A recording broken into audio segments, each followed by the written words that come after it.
This is Nan Tynberg of the Palm Springs Public Library's Local History Project. I am here today with Lynna Dawn Wade, who at age 80 is doubtless, and I quote, a girl of eternal youth. Lynna came to Palm Springs in 1929 at the beginning of her long career as a nurse. We are in Lynna's home in Cathedral City, and today's date is November 24th, 1986.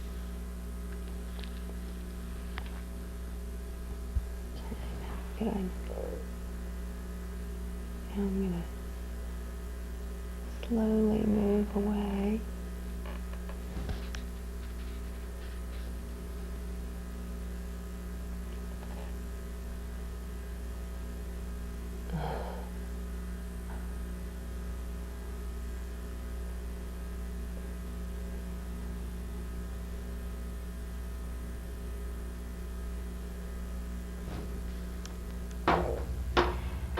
Lynna, I mentioned in my introduction about your long career as a nurse, and I understand that you're still volunteering in that capacity. What I'd like to know is how did you come to Palm Springs, and was it to be a nurse? Yes, I came from Tulsa, Oklahoma. I had just graduated from nursing school in 1927. And I went to Tulsa right away, and I worked there, and I decided to come to Los Angeles. I came out here on a train. It took me 2 or 3 days, but I loved it. And when I got to Los Angeles, I went to a bureau for hiring nurses, and they said they had a position in Palm Springs for a registered nurse. Would I like it? Well, I didn't know anything about Palm Springs, but I took it because I'm the kind of a person that I think I have to do whatever, and this is the only thing she had. So this is how I came to Palm Springs. I came to Palm Springs on a train also. There was. Do you want to describe that journey? Well, do you remember? I don't remember too much about it, but I know I don't even remember who met me, but I know the railway station is 17 miles out of town. That's right. Because this was 1929. That's right. And they wanted it out there purposely because they didn't want it so accessible. They didn't want it so easy for people to get here. I mean, that's what I was told after I arrived here. They wanted it to be an exclusive private resort, that's in other words. And Dr. Reed needed a registered nurse very badly. Mm-hmm.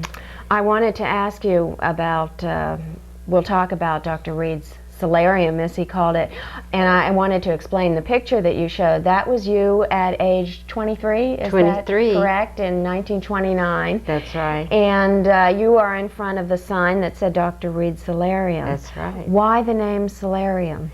Well, we gave sun baths. He had, and Mrs. Kaufman, who was the originator or started Palm Springs, she didn't want a hospital here, so I was told, because she wanted to be a very fashionable winter resort. Well, we gave people sun baths and colonics and all these things. Dr. Reed was an MD, but he had these little cottages where we'd start these women out. They weren't cottages, they were sunbathing places. And did you mostly have women? I was going to ask you what population you served. Mostly women. Right. And we would start them out on a minute in the front and a minute in the back, because supposedly the sun here on the desert, the ultraviolet rays, you had to build up, you know. Yes. And then the next day they'd take 2 minutes. So these weren't really sick people. They were. That's right. They came for cosmetic reasons. That's to right. Dr. Reed's Solarium. Did he mind that? Did he? Oh seem no, to? he invited this. And I remember we had women who were about to get married. Oh yes. And they'd come down and they'd take sun baths and relax. And I had to be very careful not to talk. I like to talk. Sure. I had to be very careful not to talk to them too much. When you say they came down, were these people from out of town? You did not see the village people? or is that not true? Most of the sunbathers came from from Hollywood, really. Yeah, interesting. And I think most of them were from Hollywood. Well, some of them came from New York and back east. But so you, by and large, or Dr. Reed, did not see sick children or village people who had other problems? yes, he did. Oh, he did. saw them in his office. I see. He had an office in the front, Right. and in the back was these places for the sun bath and rooms where some of these patients stayed there. I mean, people stayed there as Right. patients. And occasionally somebody would come in and have a baby. We delivered I was babies going to ask there. you that. We did. You were trained as a nurse. You had full training for all medical My dear, probabilities. I was trained under the Sisters of Mercy in Fort Smith, Arkansas, and it was a very wonderful training school. I had training in surgery and obstetrics and everything. Yes, I could do it. I had my license. I couldn't have had the job if I didn't have the license. Right. You know. So you assisted Dr. Reed as well for some of the other. Absolutely. You just weren't an assistant in terms of the sunbathing. No. You did the heavy duty things I as well. did everything. I even gave massages. Well, I got massages in my nursing school. You know, I have never done it other than I did when I worked for Dr. Reed, and those women wanted massages. Do you remember any of the babies that were born? Did the Indian population come to Dr. Reed's by any chance? The reason Dr. Reed called in for a nurse, he needed a nurse badly because he delivered a lady with the name of Helen Williams, and her husband's name was Jack Williams, and we delivered Don Williams, and I believe Don's in the real estate business here in Palm Springs right now. And that was the Dr. Reed Solarium? That's right, at Dr. Reed Solarium. Did he have much relationship with the other MDs, the other doctors in town? Doctors Oliver, for example? My dear, Dr. Oliver was not here then. He was not here in no, 29. There was one. What about Dr. Coker? He was here. There was one doctor named Dr. Wilson at the El Mirador Hotel. And I don't know if he ever saw patients or not. And I never heard of that doctor. Doctor who? Oh, Dr. Coker was here. Perhaps he was not practicing. He preceded Dr. Oliver by many years. Well, I didn't know not him. Practicing at the time. What about Dr. Hill? Well, was that later? That was later also. He and Dr. Oliver shared an office. Yes. When I came back here in 1938, they sent me on cases, you know, right, in the hotels and homes, and they had an office together. So we're getting ahead of ourselves. That's when you right. came back in the 30s, I still want to stick a little bit to 1929. What did you see when you arrived in 1929? What struck you about, if anything, about the desert? Well, I was completely overwhelmed by the scenery. The San Jacinto Mountains really turned me on. They still do. And I was really excited about the moonlight nights. I could read the newspaper by the moonlight. Believe me, Nan, I could. Now, this doesn't sound like it's the truth. Oh, no. But believe it. We didn't have the pollution and everything, and I used to think, isn't this wonderful? I can read the newspaper by the moonlight. And I was fascinated with dates. I'd never seen dates before. And you grew up in Oklahoma. In Oklahoma. Was this anything like Oklahoma? No. I was born in the Indian Territory in 1906, and it became the state of Oklahoma in 1907. No, it's all quite prairie, you know, and it isn't anything like Oklahoma, but I was really absolutely captivated by the desert. I just thought it was beautiful, and wonderful, and I still do. When you were here for that 1 year in 1929, is that correct? You were here for 1 year and then you left and came back again. That's right. What were some of the things that you did other than work with Dr. Reed? Were there other nurses that you met and knew, or who were some of the other people that you might have associated with? You know, there was a practical nurse, and she was from Canada, and then I cannot remember her name, and she had a son, and he was about the same age of Harry Reed, Dr. Reed's son, and she was a lovely lady. And I remember her and how she looked, but I cannot remember her name. That's understandable. It was a long time ago. Yeah, I'm sorry that I can't remember. What about, were there other nurses at Dr. Reed's? No. You were... He had a secretary that kept the books and so on, but there were not any nurses except this practical nurse and me. And Dr. Reed went out on house calls, and he did he take you with him on house calls? I know one time he did take me with him sometimes. One time he took me with him in a restaurant. A man had died from a heart attack, and one time he took me, and a young man had been electrocuted. I seem to remember these things very well. This young man, he'd been electrocuted. He was working on a live wire or something, I don't know. But he did take me with him, because I remember these two incidents. He may have taken me more times than I remember, you know. Yes, but any of the babies were delivered right in the... That's right. Right in the facility itself. That's right.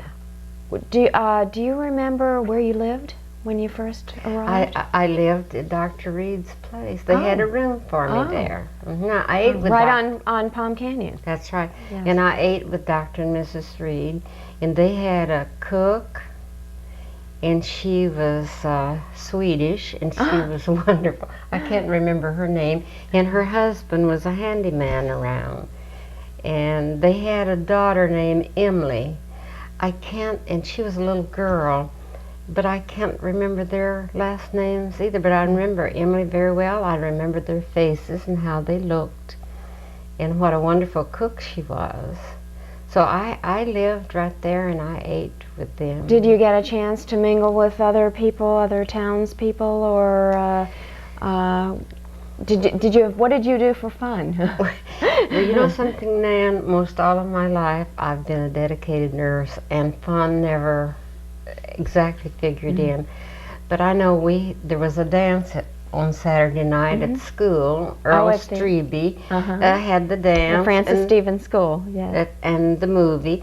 And I used to go there some, but I was on call all the time. Wow. You know. But I remember going to the dances. Do you remember what the village looked like? I sure do. It was just the main street. There was no mail delivery. Yes.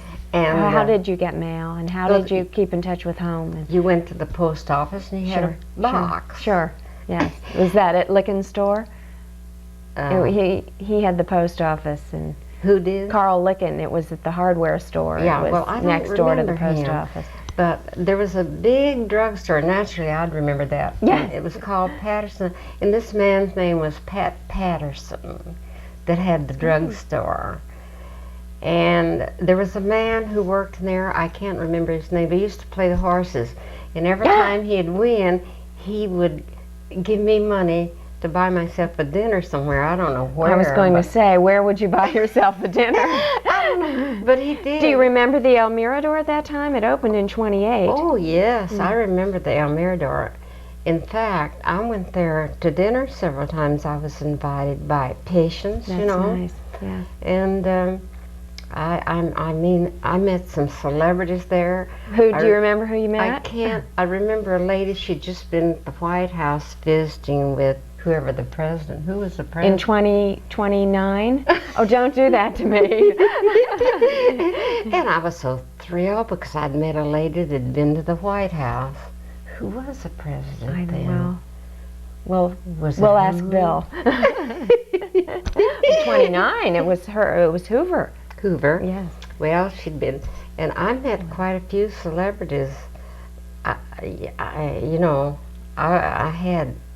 met men friends that took me to dinner up there. The patients, Right.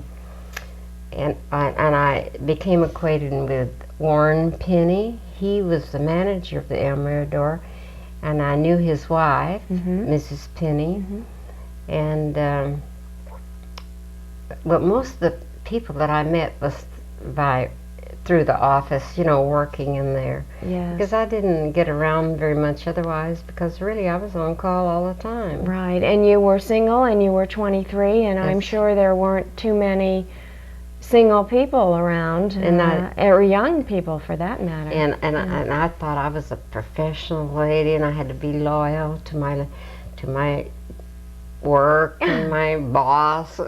Well, you did stay for a year, and and you left. You went back to Los Angeles? I went to Europe. I went went to to Europe for a whole year with a patient I met here.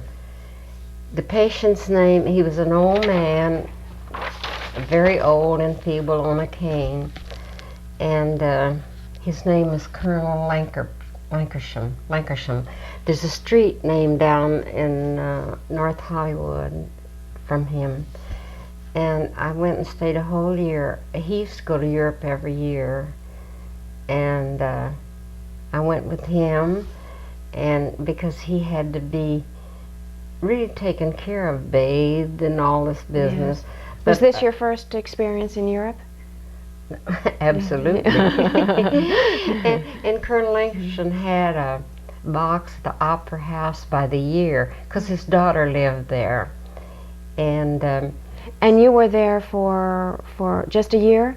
a year. And you returned to the desert in 38, almost 10 years later. Well, in the meantime, I went to Hawaii, and I worked in Los Angeles and Long Beach, and I don't know what all I did. But anyway, That was, yes. I And what brought you back to Palm Springs? well, because I always thought it was so beautiful, and I love the desert, and I also love meeting the patients that I met here, Yes. And I came back, and I met Dr. Oliver and Dr. Reed, and they were wonderful to me. And I had a lot of cases at the Desert Inn and in homes. Yes, I want to hear about that. You now, in 38, you did not necessarily work at Dr. Reed's solarium. You did private nursing? That's right. And how did that work? Did you put your name on some sort of registry? I put my name with Dr. Oliver and Dr. Reed. I see. And they call me. And do you remember where you lived when you came back? I lived in a little apartment down on North Palm Canyon upstairs. I think it's still there. I don't remember Could be. the people's name. Yeah. And they would call me, and I'd go on these, because I think there was one other nurse here. What were the kinds of duties that you did? Well, You basically made house calls. Is that? No, I stayed 8 hours a day or 12 hours a day with a patient. I nursed, for instance, a man at the Desert Inn who had a ruptured stomach ulcer, and he hemorrhaged all over. And Nan, I can't remember what we did, but I remember a maid came in to mop up the floor, and she fainted. Oh, wasn't used to that quite. Yeah, and I took her out of the room and mopped the floor. Anyway. What was the Desert Inn like then? Well, it was beautiful, and one of the things I remember about it, they used to bring the food around in a hot something or other. They'd take it out and bring it in, they delivered your food. Yes. But if my patients are well enough, I went to the dining room. And I know one time I went in the employees' dining room, and Mrs. Kaufman found me in there, and she scolded me. She said, you don't belong there. And I said, well, it's just easier, And I nursed Earl Kaufman when he had pneumonia. Mm-hmm. I was with him about 3 weeks. And this is the first time that I ever gave any of these drugs, sulfa drugs, back then.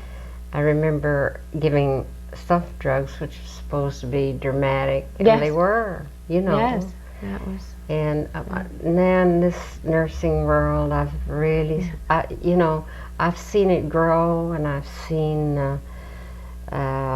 the changes. And back when I started nursing, remember, I graduated in 27, so I started in 24.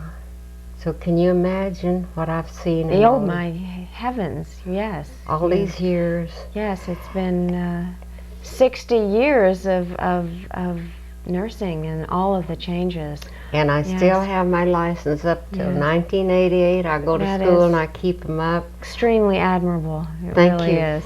Well, I just can't, you know, I think, well, I want to do this because it cost me, I don't know, $40, I think, for the license, and it cost me quite a bit for these seminars. But I think I just cannot bear not to be a registered nurse. That's fantastic. And it's wonderful. Yes. Well, you've certainly given a lot. You really have.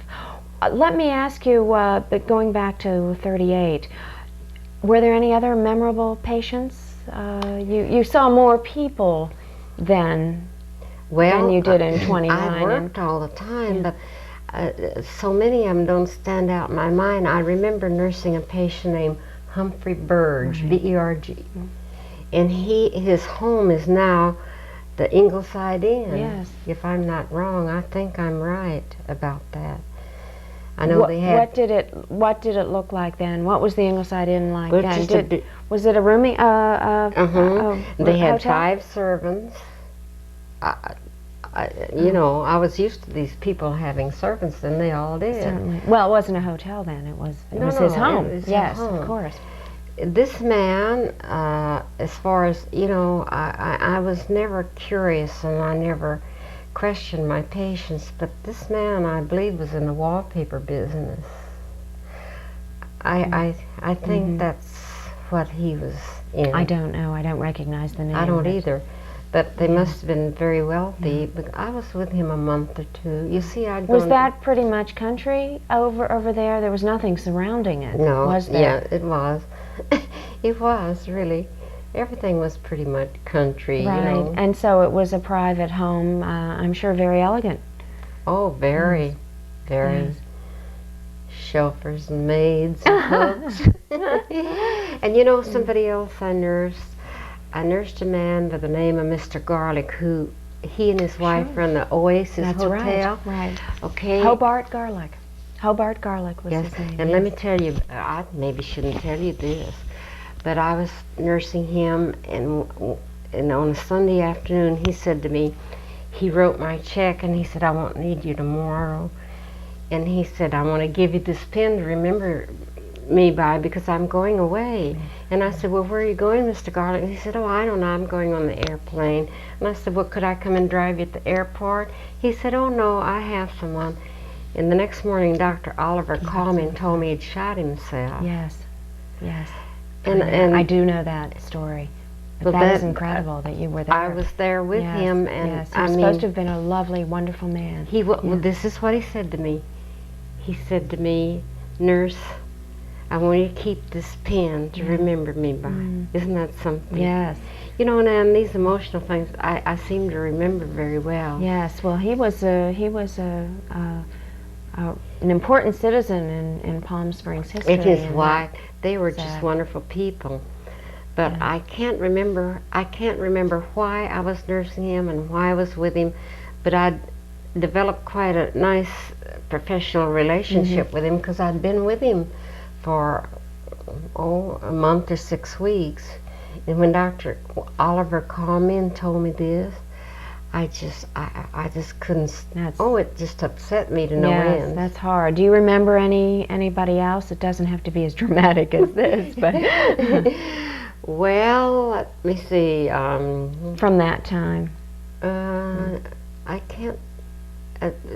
our minds are strange. We remember the things. You have a good William Randolph Hearst, Marion Davies story. Oh yes. Well, they came down here, and I didn't have anything to do with this, but I heard when I was here, Mrs. Kaufman wouldn't let them stay at the Desert Inn because they weren't married, you know. Yes. And I don't know where they went or anything about it, but probably across the street. but she definitely wouldn't let them stay there. And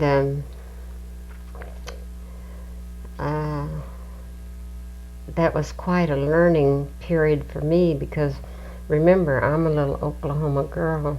Oh yes, from the woods. And I grew up. Times were changing very quickly, and of course these were international celebrities and I walk in here and meet all these, and I saw Al Jolson on the street, and I saw Gracie Allen and George Burns, and Eddie Cantor.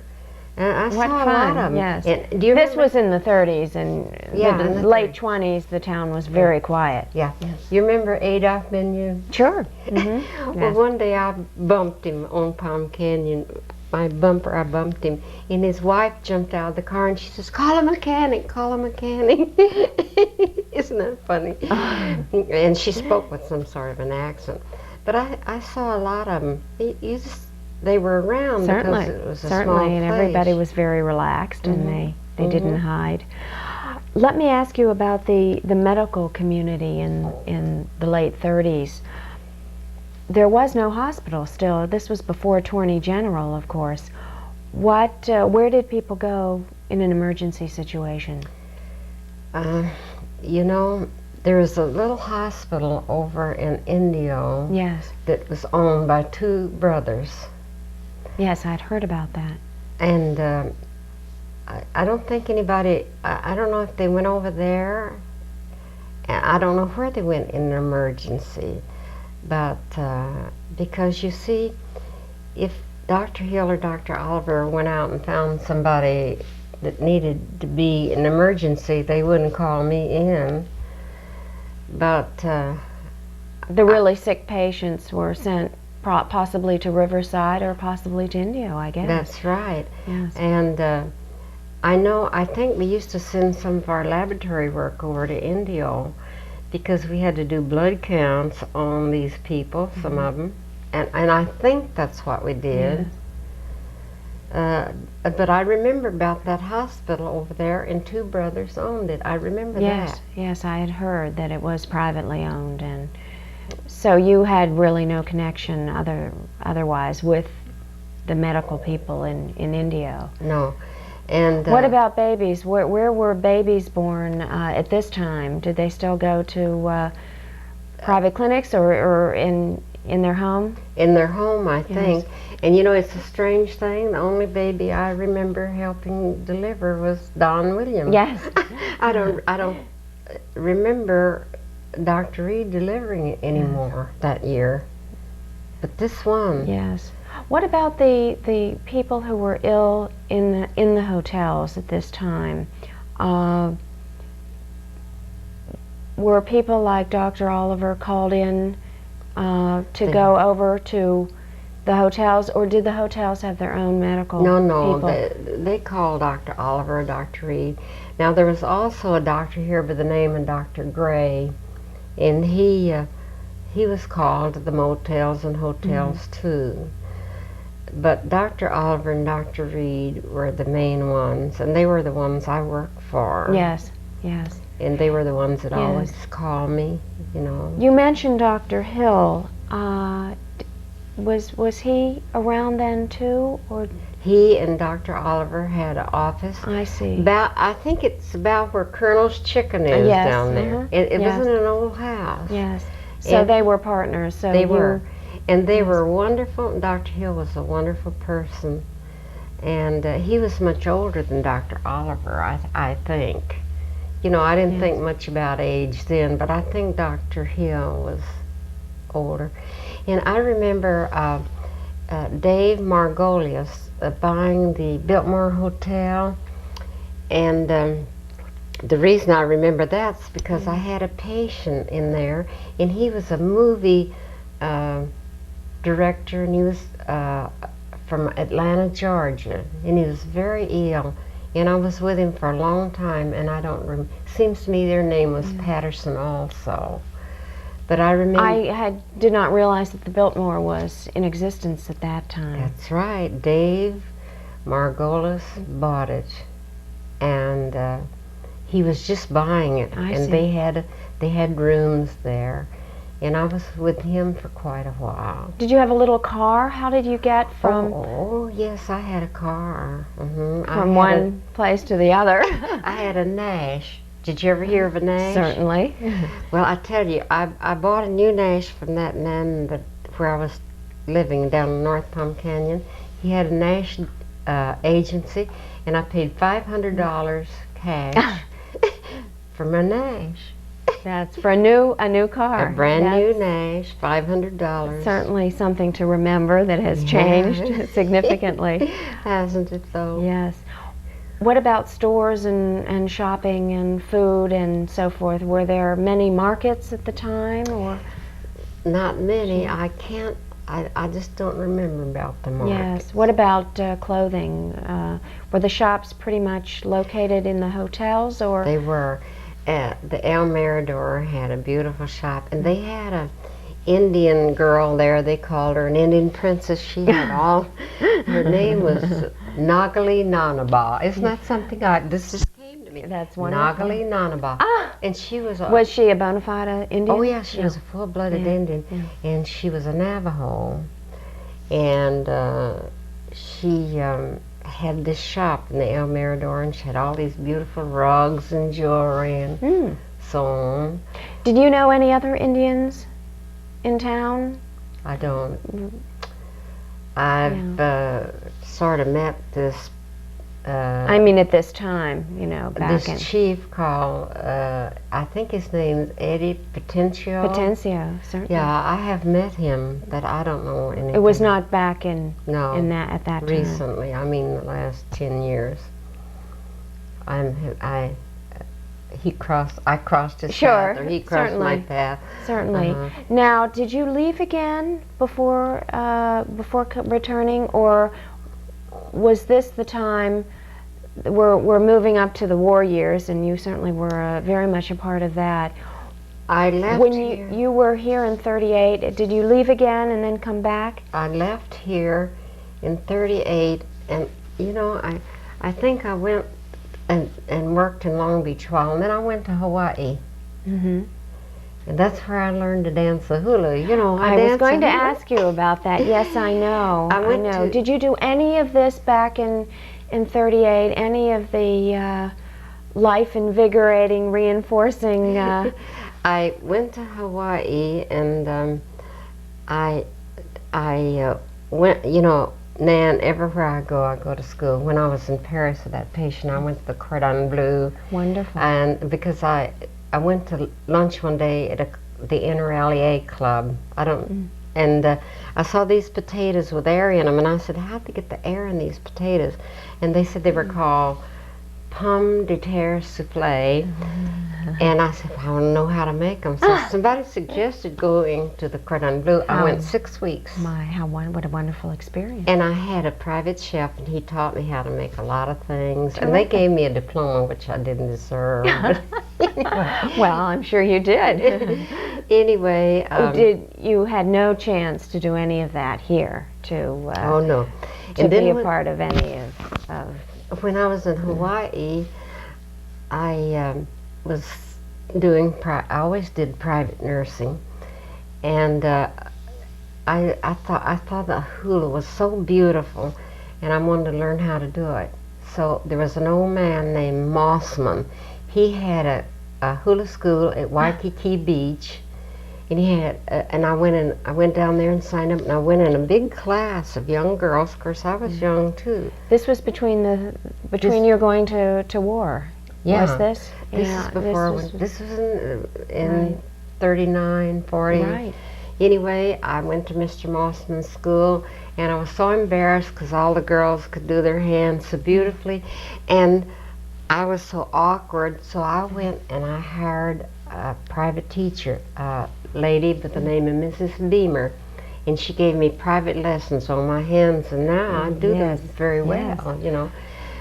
And so that was the beginning. I was going to ask you later about your dancing, and I know you've given a lot of people a lot of joy by dancing, and particularly senior citizens who watch you, and you do that here. oh yes, Yes. I danced last week at a luncheon at the senior center, and I go to nursing homes whenever they call me, and I've danced at churches and in the hospital, at the mental hygiene clinic down at Desert Hot Springs, and for ARP, and wherever, Certainly. you know. Certainly. And I like to be a part of, and I think if we learn something, we'll always find a way to use it. Oh yes. And I put my heart and soul in that hula, and then I've studied since then a lot, you know.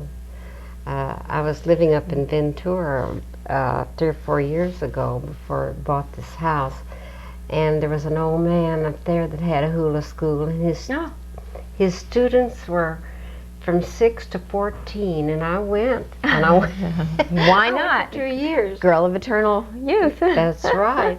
And I've taken lessons here at the Leisure Center and wherever, you know. I take lessons all the time. I haven't had any lessons the last year, but Well, you're pretty well polished at this point. well, I can't find and everybody said, why don't you teach? You should teach, exactly. Man, Well, let me ask you about, were you in Hawaii when you enlisted? Is that how you got involved in the nursing corps?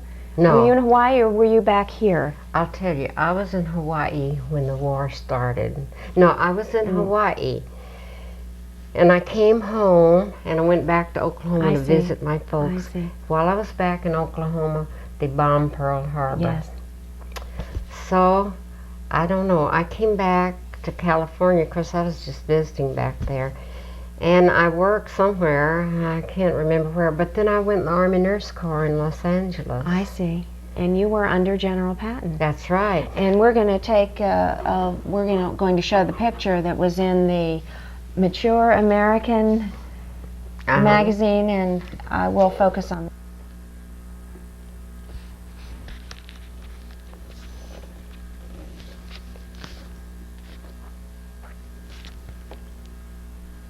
I can say there's a red arrow pointing to me.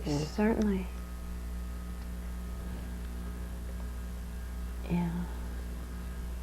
Oh, it comes out very well. We can see it. And you might want to explain what picture this is. Well, this is a picture of the outfit I was in. That's what we call in the Army, whatever you're in, it's an outfit. And this is the nurses I went overseas with. We are the nurses who were in General Patton's 3rd Army. And I'm the 3rd. There's an arrow pointing to me there. We wore fatigues and steel helmets just like the men, because we went in the front lines. And it was a $5 fine to be caught without your helmet.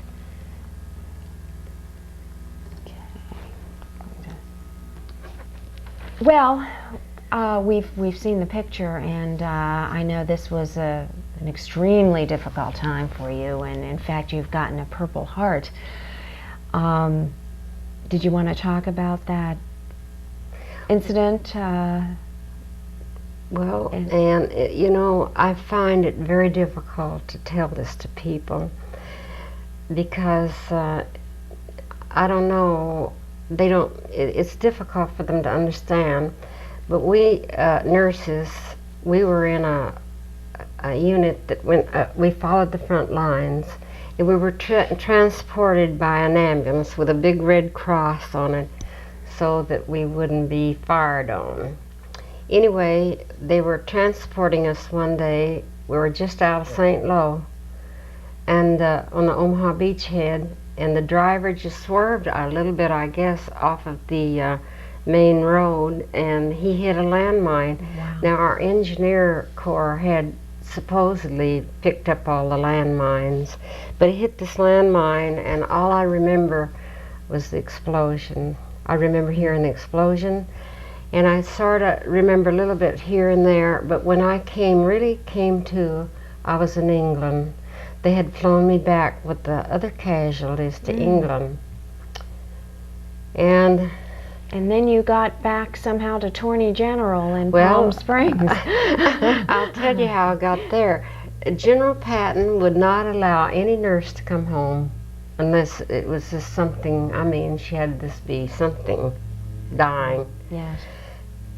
Anyway, I recuperated after about 2 months. They had me working in the post office rerouting mail. Then they put me on duty in a general hospital in England, and I stayed there until 2 weeks before the war was over. And I was so emotionally disturbed and so upset, and I cried all the time, and I walked around the ward crying, and I know one day our chaplain, who was a Catholic priest, came and he said to me, "You know, Lieutenant, you're sick and you have to go home. You can't, this war is about to end and we're going to the Far East, this outfit, and you cannot go." And I said, "Well, I'm not sick," and I was crying. Anyway, they sent me back on a hospital ship as a patient, and I landed in Charleston, South Carolina.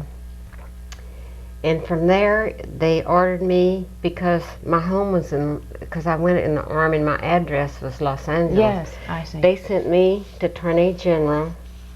Back to the El Mirador. Palm Springs. That's right. And I was in Attorney General, I don't know, at least 6 weeks. But you said that you made the transition from patient to nurse very quickly, and you pretty soon were... Well, on the train coming from South Carolina to Palm Springs, just to have something to do. The Army nurses were there doing their job. Yes. But I went out and asked them if I could carry some trays at mealtime and cut up the men's food that didn't have any hands and stuff like that, and cry in them. And they were kind. They allowed me to do it, but I officially was a patient. I was not a nurse on that train, and I was not a nurse at Attorney General Hospital. I laid there, cried. I cried day and night. Do you remember the people you were surrounded with?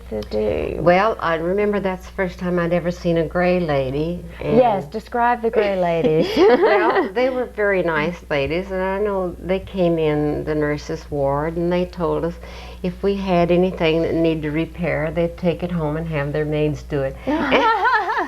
And these were volunteers, we should make clear that these were ladies in the community who were volunteering and they were lovely ladies for the war effort. Right. They were trying to do their part. Sure. But to the nurses who had been in action, foxhole with bombs and bullets going over their head, they took a very dim view. Some of them said, these gray ladies, they've won the war. Yeah. Well, I didn't feel that way now. Sure. I think we all do the best we can. Magnanimous. But I thought, it's funny that I would remember this stuff, but I had several of those nurses, these gray ladies, they've won the war. But they were wonderful ladies, and they tried to do whatever they could for us, and I'm sure they were doing their part. Sure.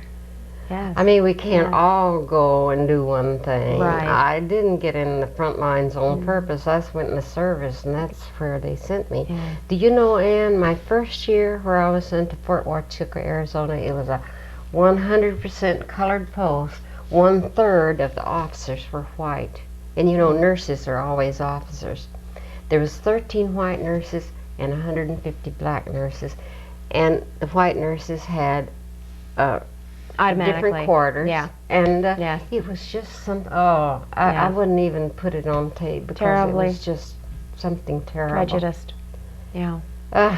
What about Attorney General? We did interview a man who is black who worked Attorney General, and I'm not sure exactly in what capacity, but did you see that as well? Did you see that most of the Oh, janitorial help was black, and the It didn't impress me. not, At that time, I was so sick. Yes. Man. I was, right. you know, I was in and out of a hospital for 5 years for my nerves after that war. After I got out of the Army. Would you say you had received very good care at Attorney General at the time? Oh yeah. Were you happy to be back in Palm Springs? Oh my dear, yes. And my folks came to see me, and they treated them to dinner and everything. Oh, they were wonderful to us when we came back, really. And I enjoyed being there, and they had wonderful.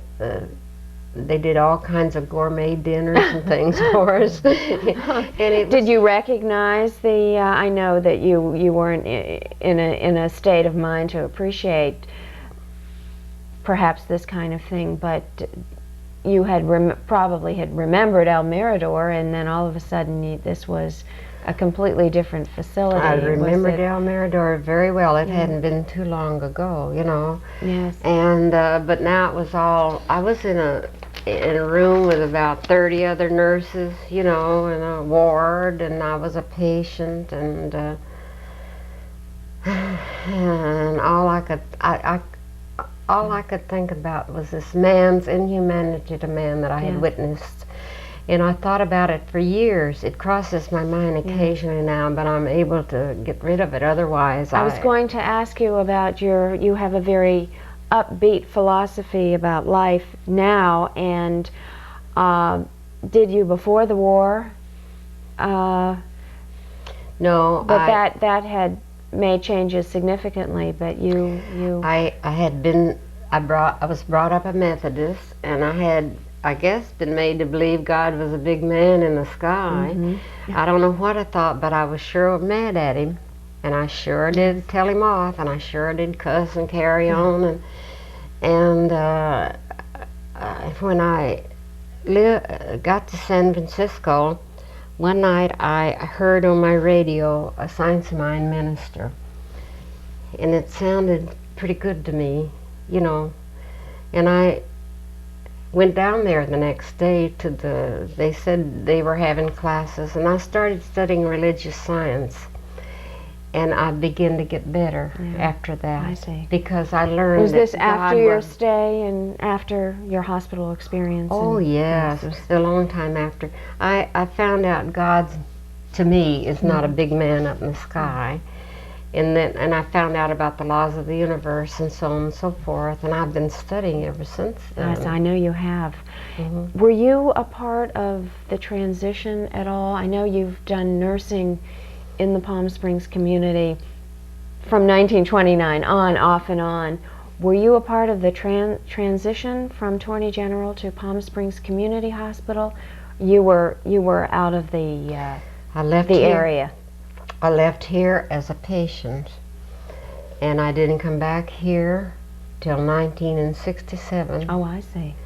I just skipped Palm Springs completely. Yes. I worked in Los Angeles, and I worked 20 years in San Francisco. I see. But you did say that you actually were a nurse at one point in Desert Hospital when it had become Desert Hospital. Oh, well, when I came back here in 1967, I lived in a little shack down on Indian Avenue because I had an apartment leased in San Francisco, and I was paying rent on it, and I didn't know if I could make a living here. So but you kept being drawn back to the desert. I had dreams about it. Anyway, you know, Dr. Oliver was alive then, and I went to Dr. Oliver. And Did he remember you? Oh, yes. And he told me Dr. Hill was a patient up north in a nursing home, and he wished I'd go see him, which I didn't do. But I stayed here. At that time, there was not a nurse's registry in this desert. And the hospital called us, and I worked here, and it was a Desert Hospital. It was just one floor. I've had patients out in the hall with a tent around us, you know,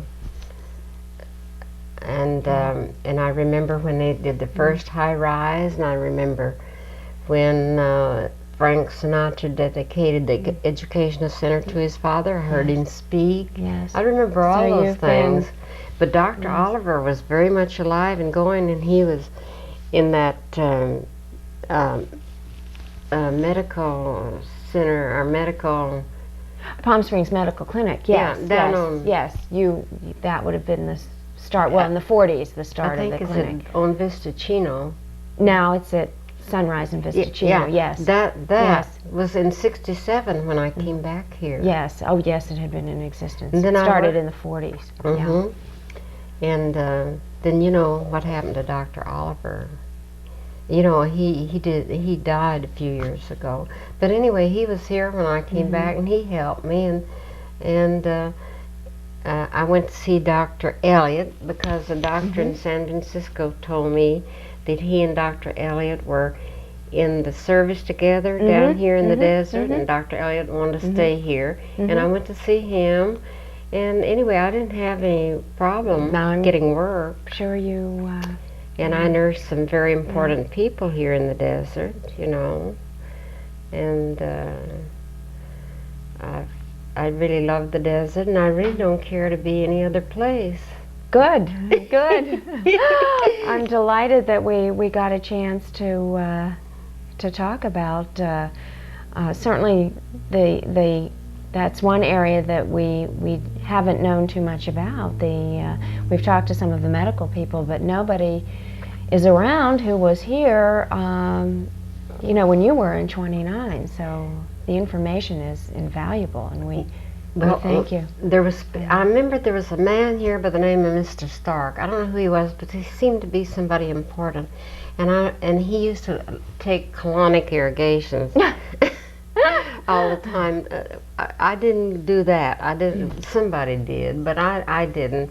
And there was a Dr. White here, a woman. Yes, she was a medical doctor, but she did not practice No, here. she She was dressed- one of the pioneers. She dressed like Yes. she was in the Thriller. safari with one of those hats on. And I remember Yes. her very well. No, she didn't practice. Right, she did not. She was one of the first settlers here.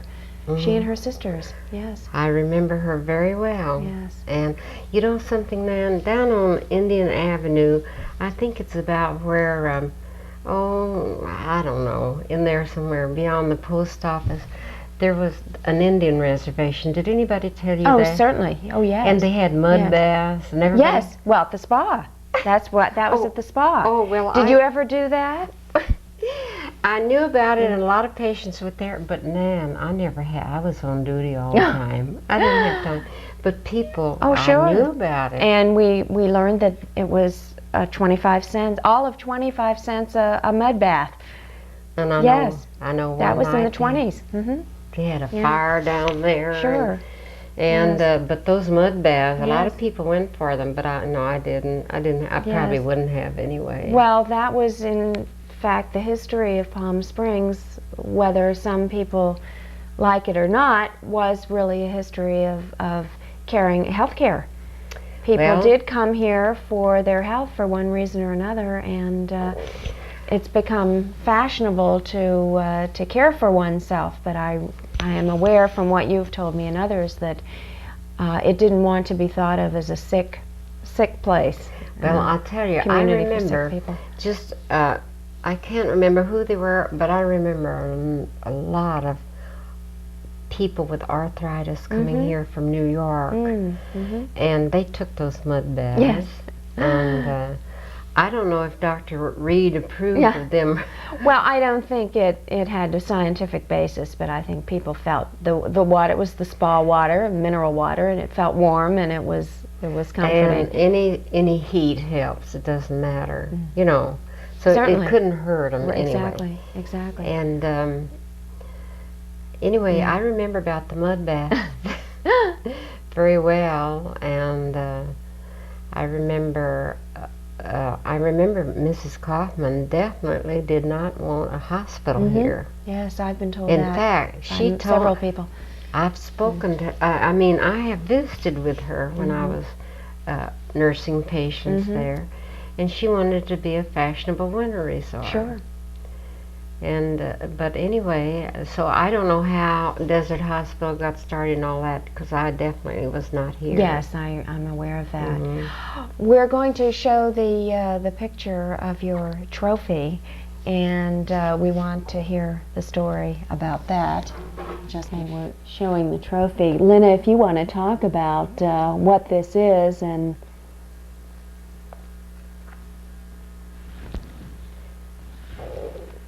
how you got this. This is the trophy for Girl of Eternal Youth. Yes, they had a contest in Desert Hot Springs when I was 72 years old. When was that? About 1978, something like that. They had a beauty contest for women from 50 to 100 years of age. I entered that contest. There was about 30 contestants. At that time, as I said, I was 72, and I won it, and I became Girl of Eternal Youth. And as far as I know, I'm still the Girl of Eternal Youth. I won this trophy, and they haven't had another Girl of Eternal Youth contest, so I have to still be the Girl of Eternal Youth. Well, that's because there's no competition. Well, I don't know about that, but they just haven't had another contest. And I think now that we've seen this fabulous trophy, I wonder if you have any words for the rest of us. How to stay young. Do you have any thoughts on how the rest of us can possibly be as young, both of mind and spirit and body, as you are when we get to, never mind 80, 70 or 60? Well, I'll tell you, Nan, when people ask me this question, there's only one thing that I like to tell them. I've always been honest, as Hear, much hear. as we people can be. We're not all 100%, but I try to be honest, and I try to treat people right, and I definitely call myself a humanitarian. Maybe I'm conceited to do that, but No. I've given and given, and when I nursed a patient, I might as well have borne them, Yeah. because that's the way I took care of them, Certainly. like they were my Certainly. newborn baby. I don't care who it was, I don't care anything, even if it was a criminal, and I've nursed criminals and I've nursed royalty. Believe me, I treated them all with tender love and care, because it isn't up to me to decide what you should do. That is your business. If you decide to do something that isn't the right thing, that is your business, and I should overlook it. And even when I was very young, I could overlook people and forgive them. And I think to forgive, to love, and to be kind, I mean, to me, this enters into it more than the fact I have worked. You wouldn't believe how I've worked 12 hours a day, 24 hours a day. When I was in the Army, we worked 12 hours a day always. Well, it's been a very full life, and we've just gotten a very small portion of it that took place in Palm Springs, and you've been a delight and an inspiration. Thank you, Lynna Wade. Well, thank you.